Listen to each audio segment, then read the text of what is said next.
Hello दोस्तों, good morning. आप सभी को हमारे यूट्यूब चैनल एमसीक्यू जंक्शन में स्वागत है। तो जैसे कि आप लोगों को मालूम होगा कि जवाहर नवोदय विद्यालय प्रवेश परीक्षा जो कि आप लोगों के दिनांक जो 10 अप्रैल को होने वाली थी,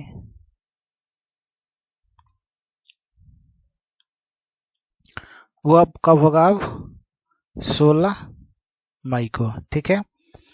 इस तरह आपको ये खुशी होगा कि चलो कम से कम एक महीना टाइम मिला, इसमें आप लोग बहुत बड़े से रिवीजन कर सकते हैं और अपना जो टॉपिक कमजोर होगा उसको आप क्लियर भी कर सकते हैं। ठीक है। तो चलिए आगे बढ़ते हैं। देखिए, ये वो नोटिफिकेशन है जो कि कल शाम के टाइम जारी हुआ था। नवोदय विद्यालय समिति की तरफ से जारी हुआ था कि जो कि पेपर है वो जो 10/4/2021 को होने वाला था, अब वो होगा 16 मई 2021 को। इसके बारे में हमने पूरा डिटेल आप लोगों को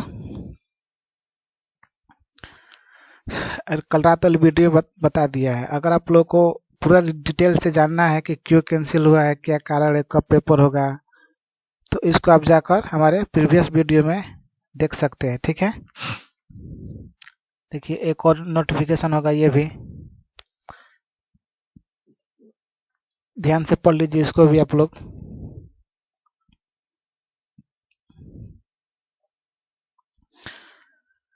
तो ये सब के बारे में जानकारी आप लोगों को हमने बहुत बढ़िया से अपने प्रीवियस क्लास में, मतलब जो रात को क्लास लिए थे उसमें आप लोगों को पूरा बढ़िया से इसका जानकारी हम दे दिए हैं। ठीक है। अगर आप लोगों को वीडियो अच्छा लगा होगा तो ज़्यादा से ज़्यादा शेयर कीजिएगा। तो चलिए अब इस सेशन को शुरू करते हैं। सेशन शुरू से करने से पहले फटाफट शेयर कीजिए, अपने दोस्तों को बुलाइए और जोड़िए। कहिए कि अब पेपर टल गया है, अब अच्छा से तैयारी करो। आइए हमारे साथ मैथ का प्रैक्टिस कीजिए और कुछ दिनों में आप लोगों को मैं रीजनिंग का भी सेट उपलब्ध कराने वाला हूँ। ठीक है। रीजनिंग का भी सेट उपलब्ध कराने वाला हूँ जिसमें आप लोगों के 40 क्वेश्चन होंगे और कितने पार्ट होते हैं?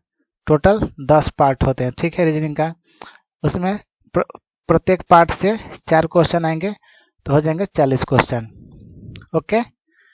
तो चलिए अब अपने पहले क्वेश्चन की तरफ बढ़ते हैं। इस सेशन का सेशन वही है, पढ़ो जो पेपर में आए। ठीक है। अपना प्यारा से सेशन का नाम क्या है? पढ़ो वही जो पेपर में आए। तो चलिए अब अपना इस सेशन को स्टार्ट करते हैं जो कि सेट नंबर 11 है। देखिए, सेशन का पहला क्वेश्चन क्या है? प्रथम 3 अभाज्य संख्याओं का योग है। तो बहुत सिंपल क्वेश्चन। प्रथम 3 अभाज्य संख्या क्या है? 2, 3, 5। 5 3 8 2 10। क्या है? 10। ठीक है। नेक्स्ट क्वेश्चन देखते हैं क्या है। नेक्स्ट क्वेश्चन है कि 1 सही 2/3 का 3 सही 3/4 भागा 1 सही 1/4 प्लस 99 सही 48 भागा 49 गुणे 245 का सरलीकृत मान है। तो चलिए इसको हल करते हैं। तो देखिए इसको हल करते हैं। आइए,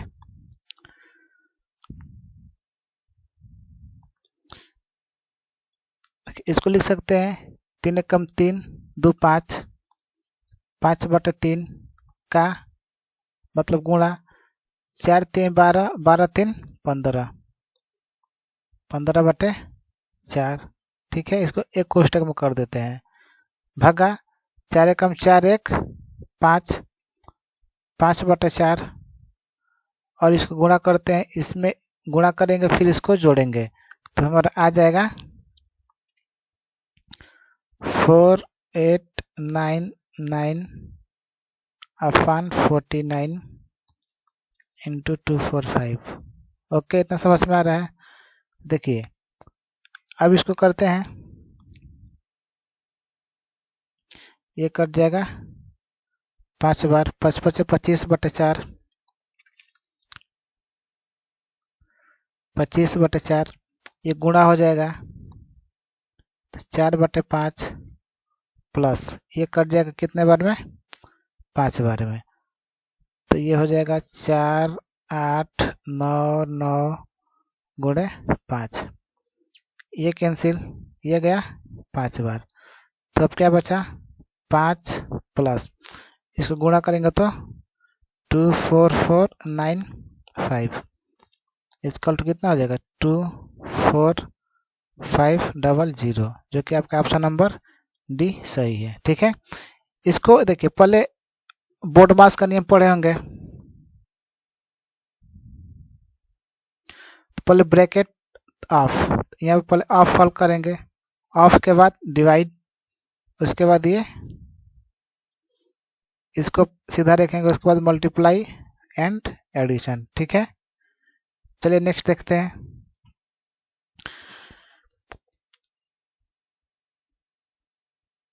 नेक्स्ट क्वेश्चन है हमारा कि एक देखिए एक ग्राफ है, एक क्या है हमारा, एक ग्राफ है। कभी कभी ग्राफ से भी क्वेश्चन क्या करता है, पूछ देता है। ठीक है, तो कोई ज्यादा बड़ा ग्राफ नहीं आता है कि आप लोग उससे डरेंगे, छोटा ही ग्राफ आता है। तो देखिए क्या है, एक विद्यालय की एक कक्षा के 20 छात्रों की 5 दिनों की अनुपस्थिति नीचे दर्ज की गई है।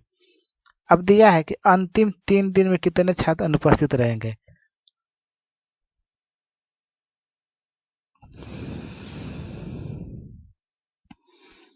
देखिए ये अंतिम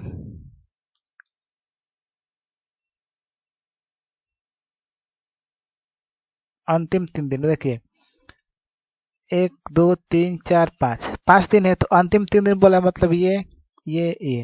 अब देखिए इधर छात्र दिया है, ये दिन दिया है, तो हमको छात्र वाला में देखना है। तो पहले दिन कितने छात्र अनुपस्थित हैं, पहले दिन हमारा 2 छात्र अनुपस्थित है। दूसरे दिन तो सर हमारा 6 छात्र अनुपस्थित है, क्योंकि क्या पूछा है, अनुपस्थित पूछा है, और यहाँ पर अनुपस्थिति का ही पाई चार्ट दिया है। ठीक है, और तीसरे दिन कितना नहीं आए हैं, 3 छात्र नहीं आए हैं। अब टोटल कितने छात्र नहीं आए हैं, 3 2 5 6 11 छात्र अनुपस्थित रहे हैं। ठीक है, तो इसमें कितने छात्र अनुपस्थित रहे हैं, 11 छात्र। ठीक है, चलिए नेक्स्ट क्वेश्चन देखते हैं।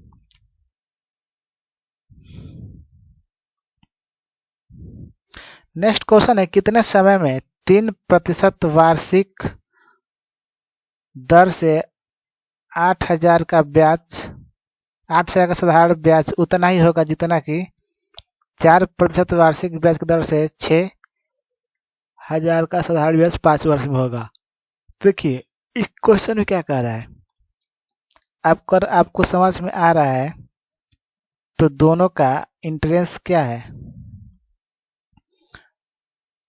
इसको S1 इसको S2 मान लेते हैं, तो दोनों का इंटरेस्ट मतलब दोनों का सिंपल इंटरेस्ट मतलब साधारण ब्याज क्या है, बराबर है, क्योंकि क्या बोला है, उतना ही जितना कि। अब लगाते हैं P1 into T1 into R1 बटा 100 equal to P2 into R2 into T2 अपन 100। अब देखिए P1 क्या दिया है, 8000, T1 क्या दिया है, T1 इसका निकालना है कितने वर्षों कितने समय में। ठीक है, R1 दिया है 3 वर्ष और बटा 100। P2 क्या दे दिया हम लोगों को, 6000, R2 दिया है 4 और T2 दे दिया है 5 वर्ष। देखिए अब यहाँ से हमको क्या करना है, T1 का मान निकाल देना है। इससे ये कट गया, 1 2 3 1 2 3 4 दूनी 8। ठीक है, फिर 2 3 ये कट गया 6, तो T1 बराबर क्या बचा, 5। तो मतलब कितने वर्षों में वो भी हो जाएगा, वो भी अपना 5 वर्षों में ही दोनों का ब्याज क्या होगा, बराबर होगा। ठीक है, अब यहाँ पर कौन सा ऑप्शन नंबर सी आपका यहाँ पर सही होगा। ठीक है, तो चलिए आगे बढ़ते हैं अपने अगले क्वेश्चन की तरफ। अगला क्वेश्चन है कि छात्रों के एक समूह में प्रत्येक छात्र ने उतने ही पैसे लगाए जितने कि समूह में छात्र थे। देखिए बहुत बढ़िया क्वेश्चन है, इसमें बच्चे क्या होंगे, फ्यूज हो जाएंगे। देखिए ये जितने और उतने का कंसेप्ट आए मतलब क्या, वो आपका जाएगा वर्गमूल में। तो चलिए इसको हम कहते हैं कि माना कुल x छात्र हैं, माना कुल x छात्र हैं, ठीक है। कितने छात्र हैं, x छात्र हैं। तो क्या बोला, प्रत्येक छात्र ने उतने ही पैसे लगाए जितने के समूह में छात्र थे। अब मान लीजिए उसमें x छात्र हैं, तो x छात्र कितने पैसे लगाए, x, तो धन कितने एकत्र हुआ, 4 3.56। अब देखिए यहाँ धन एकत्र हुआ है रुपया में और ये क्या लगाए हैं, पैसा, ठीक है। देखिए छोटी छोटी क्वेश्चन में छोटी छोटी बातों पर हम लोग को ध्यान देना होता है। यहाँ क्या लगाया है, पैसा लगाया है, यहाँ धन किस में आया है, रुपया में आया है। तब ये बताइए अब जो ये धन हमारा होगा गुणा करेंगे, इसको रुपये में बदलने के लिए क्या करेंगे, 100 से भागा, एक्स स्क्वायर बराबर क्या हो जाएगा, 5 6 गुणे 100, इतना हो जाएगा एकदम आराम से। तो एक्स स्क्वायर बराबर हो जाएगा 56। तो ये किसका वर्ग है, 66 का। Okay, okay?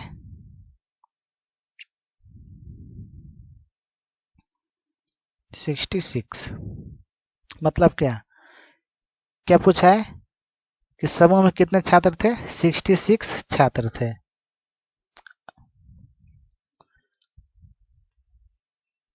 आपका ऑप्शन नंबर 20 हो जाएगा।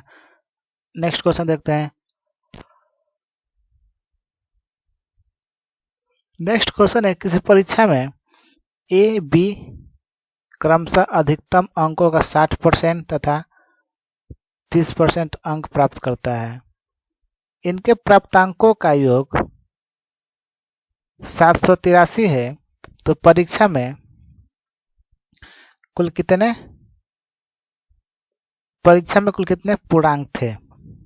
देखिए इसको बच्चे क्या करेंगे, पहले कहेंगे कि x का 60%, इतने का 60%, उतने का 60%, मतलब इसको छोड़िए। देखिए ये क्या है 60%, ये क्या है 30%। अब ये बताइए दोनों का योग क्या है 90%, और 90% का क्या दिया है, और इनका ये दोनों का क्या है, प्राप्तांक ही तो है।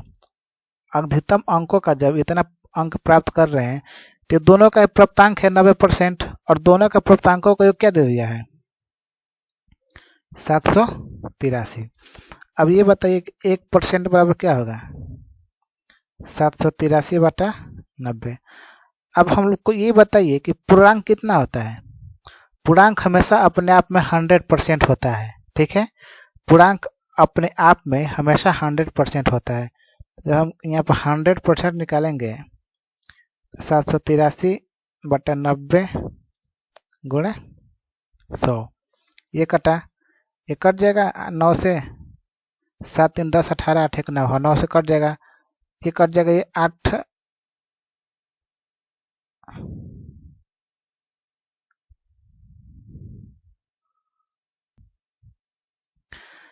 9 8 72, 9 8 72, बचा कितना 6 3 9 7 63, ठीक है।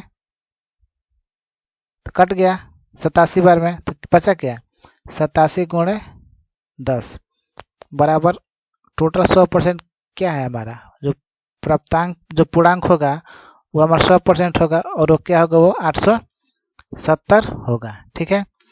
तो किसने बच्चे देखिए ऐसे करेंगे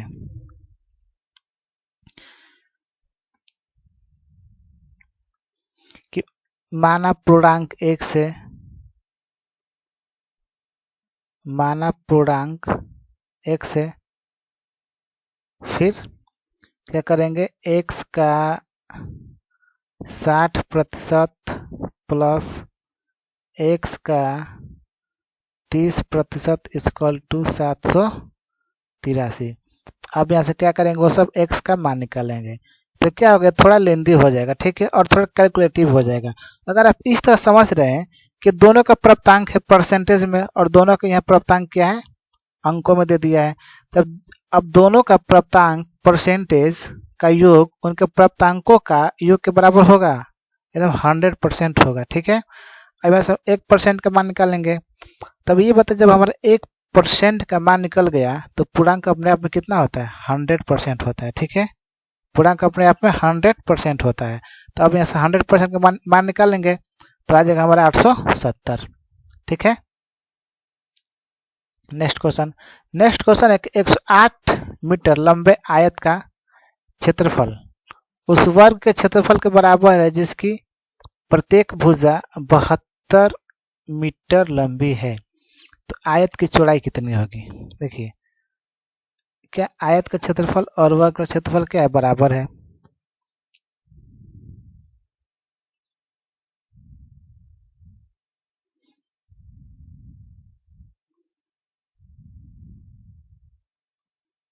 आयत का क्षेत्रफल इक्वल टू वर्ग का क्षेत्रफल।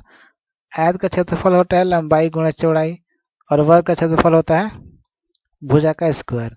तो ये बताइए लंबाई कितना दे दिया हमको, 108 दे दिया है गुणे बी, और भुजा क्या दिया है, प्रत्येक भुजा 72, तो मतलब 72 गुणे 72। तो अब ये बताइए बी बराबर क्या हो जाएगा, 72 गुणे 72 बटा 108।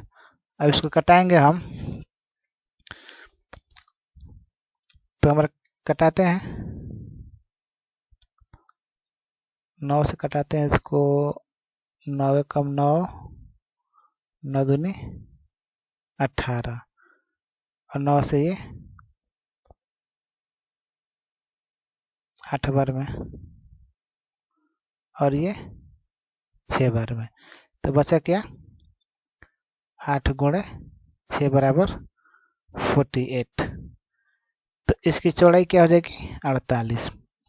इसमें ऑप्शन आपका कट गया है, इसका क्या आंसर होगा, इसका 48, ठीक है। चलिए अपने अगले क्वेश्चन की तरफ चलते हैं।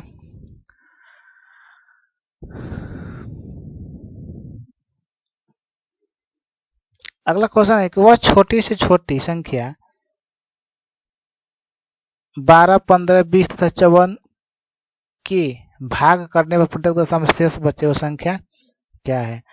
तो देखिए ऐसे क्वेश्चन क्या करते हैं, सबसे पहले इसका जब छोटी छोटी का है तो क्या करेंगे, इसका लसा निकालेंगे। तो देखिए 12, 15, 20, 54 का हम लोग लसा निकाल लेते हैं, ठीक है। 6, 15, 10, 27, फिर 2 से 3, 15, 5, 27, अब 3 से कटा लेते हैं, 3, 5, 5, 9, यहाँ 1 हो जाएगा, ठीक है। अब देखिए अब फिर 3 से कटा लेते हैं, 1, 5, 5, 3, अगेन 3 से कटाएंगे, 1, 5, 5, 1, अब लास्ट में 5 से कटाएंगे तो हमारा 1, 1, 1 आ जाएगा, ठीक है। तो देखिए हमारा एलसीएम क्या हो गया, 2 गुणे 2 गुणे 3 गुणे 3 गुणे 3 गुणे 5, 2 दिन के 4, 3, 12, 3, 36, 36, 5, 180, 180 दिया 540। अब देखिए अब वो तो संख्या हो गई कि जो कि 540 से क्या है, ये सबसे पूरा पूरा भाज्य होंगी, ये सबसे क्या होगी, पूरा पूरा भाज्य होगी। लेकिन हमको वह संख्या निकालना है कि क्या हो, प्रत्येक दशा में 4 शेष बचे। अब ये बताइए अगर हमको इसमें 4 शेष बचाना है, अगर इसमें 4 शेष बचाना है तो क्या करेंगे, इसमें 4 जोड़ देंगे, तभी तो 540 तो पूरा पूरा कट जाएगा और बाद में 4 बचेगा। तो इसमें 4 जोड़ देंगे तो क्या हो जाएगा हमारा 544। तो आपका अब आंसर हो जाएगा ऑप्शन नंबर सी 544। ठीक है, समझ में आया। चलिए अपने अगले क्वेश्चन की तरफ चलते हैं। अगला क्वेश्चन है निम्नलिखित कथनों में से कौन सा सत्य है। देखिए निम्नलिखित कथनों में से कौन सा सत्य है। प्रत्येक पूर्णांक संख्याएं परमेय संख्या होती है, तो सही है। प्रत्येक वास्तविक संख्या एक परमेय संख्या होती है, गलत है। वास्तविक संख्या में सभी प्रकार की संख्या आ जाएंगी। ठीक है, दो परमेय संख्याओं का योगफल सदैव एक अपरमेय होता है, एकदम गलत है। भिन्न संख्या अपरमेय होती है, नहीं सर, भिन्न संख्या तो खुद परमेय होती है। परमेय संख्या की परिभाषा क्या होता है, जिसे p बाई क्यू के रूप में लिखा जा सके, वह परमेय संख्या होता है। और अपरमेय संख्या √3, √5, 2 + √3, 5 + √3, जहां भी रूट दिखे वो आपका अपरमेय है। लेकिन यहाँ पर एक पाई होता है। ठीक है, पाई क्या है, अपरमेय है। लेकिन पाई का मान जो 22/7 है वो एक परमेय संख्या है, इसको आप लोग याद रखेंगे। तो इसमें सत्य कौन सा है कि प्रत्येक पूर्णांक संख्या परमेय संख्या होती है। ओके, नेक्स्ट क्वेश्चन देखते हैं। नेक्स्ट क्वेश्चन है 1 से 20 तक की सभी आभाज्य संख्याओं का योग क्या होगा। तो देखिए अब 1 से 20 तक का आभाज्य संख्या लिखते हैं।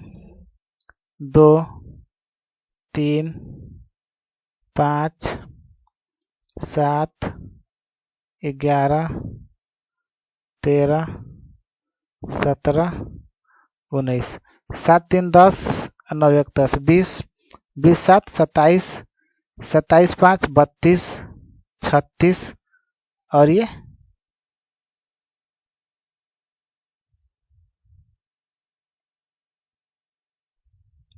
गलती जोड़ दिए। 7 3 10, 9 1 10 मतलब 20, 20 7 27, 27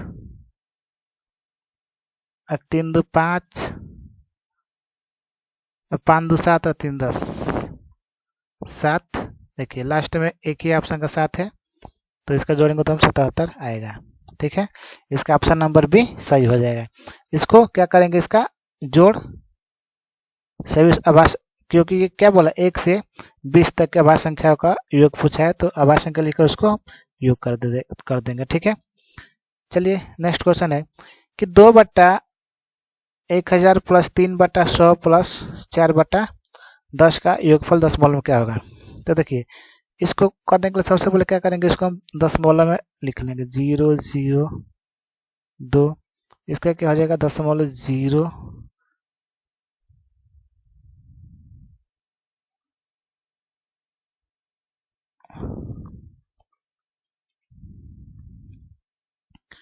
0.03। इसका क्या होगा 0.4। अब इसको जोड़ लेंगे 0.432। ओके, जो कि आपका option number 432, 0.432 option number B is right answer. ठीक है, देखते हैं अगला क्वेश्चन क्या है। तो चलिए इस सेशन में इतना ही थे, इतने क्वेश्चन थे। उम्मीद है कि आप लोगों को क्वेश्चन ये अच्छा लगा होगा। अगर आप लोगों को क्वेश्चन अच्छा लगा हो तो हमारे वीडियो को लाइक कीजिए, शेयर कीजिए और सब्सक्राइब कीजिए। ठीक है, देखिए एक बार और फिर से कहते हैं कि जैसे कि आप लोगों का पेपर का डेट बढ़ गया है, तो आप लोग क्या करें, बढ़िया से तैयारी करें। ठीक है, बिना किसी सस्पिशन के। तो चलिए अगर आप लोगों को इस क्वेश्चन सेट का PDF लिंक चाहिए तो हमारा टेलीग्राम चैनल पर जाइए, वहां से ले सकते हैं। तो सर टेलीग्राम चैनल क्या है, तो टेलीग्राम चैनल यही है। ठीक है, MCQ जंक्शन। ओके, और इसका लिंक डिस्क्रिप्शन बॉक्स में है। आप वहां से जाकर हमारे टेलीग्राम चैनल को फॉलो करके वहां से हर प्रकार के PDF को आप पा सकते हैं और नए नए अपडेटों को आप जानकारी तुरंत पा सकते हैं। तो चलिए मिलते हैं कल अपने अगले सेशन में। धन्यवाद।